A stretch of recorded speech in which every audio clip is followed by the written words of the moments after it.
खणी बेवफा टोड़े छॾे दिलो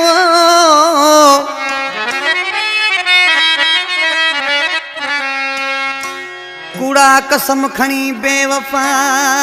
रे टोड़े छॾे दिलो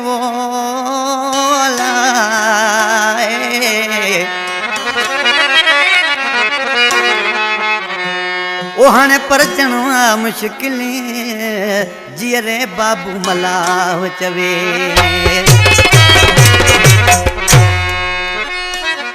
कराची मोर जामशोर का फरमाइश है मुर्तजा मला दालौंग मला महरम मला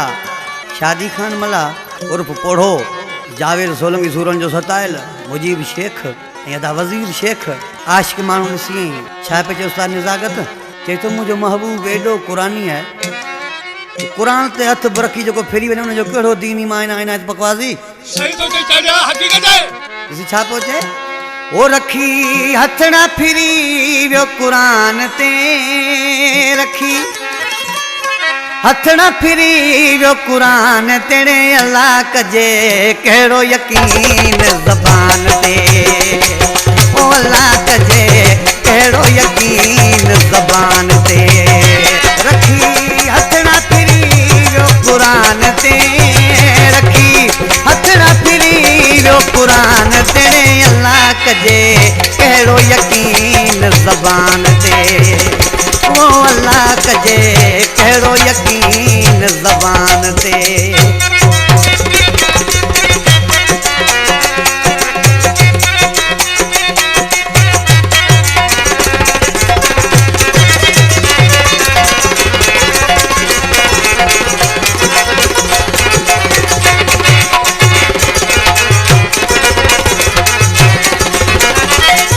मतलब खातिर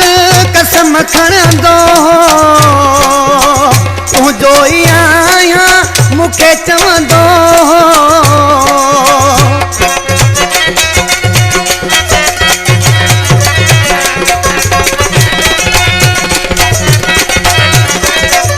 मतलब खातिर कसम खणंदो तुंहिंजो ई आहियां मूंखे चवंदो ओ हलो कोन मूंसां ईमान ते हलो कोन मूंसां ईमान ते अल्लाह कजे कहिड़ो यकीन ज़बान ते वो अल्लाह कजे कहिड़ो यकीन ज़बान ते वास्ता निज़ागत हुसैन जा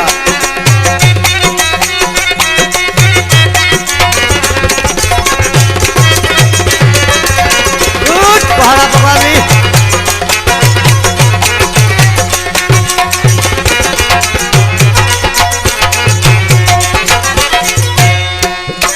हर हर मुंह सां कलमा भरे पियो मुंहिंजो ज़मीर बार करे पियो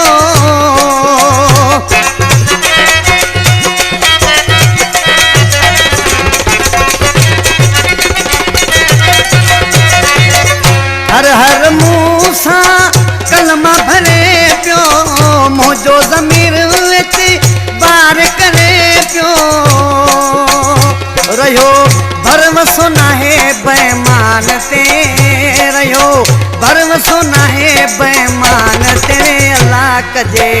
कहिड़ो यकीन ज़बान ते ओ अल्लाह कजे कहिड़ो यकीन ज़बान ते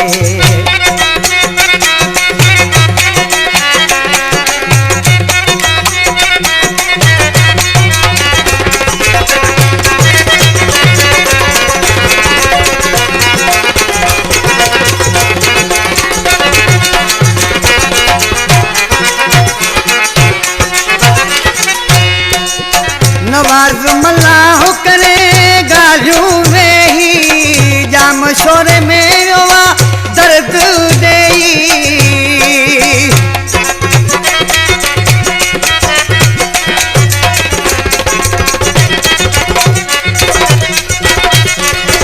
नवाज़ मल्लाह करे गालियूं वेही जाम शोर में रोआ दर्द देई दिए मयारू छो तो मेहमान के दिए मेहमान कहिड़े अल्लाह कजे कहिड़ो यकीन ज़बान ते वो अल्लाह कजे कहिड़ो यकीन ज़बान ते रखी हथड़ा फिरी वियो क़ुरान ते रखी हथड़ा फिरी वियो क़ुरान ते अल्लाह कजे कहिड़ो यकीन ज़बान ते ओ अल्लाह कजे कहिड़ो यकीन ज़बान ते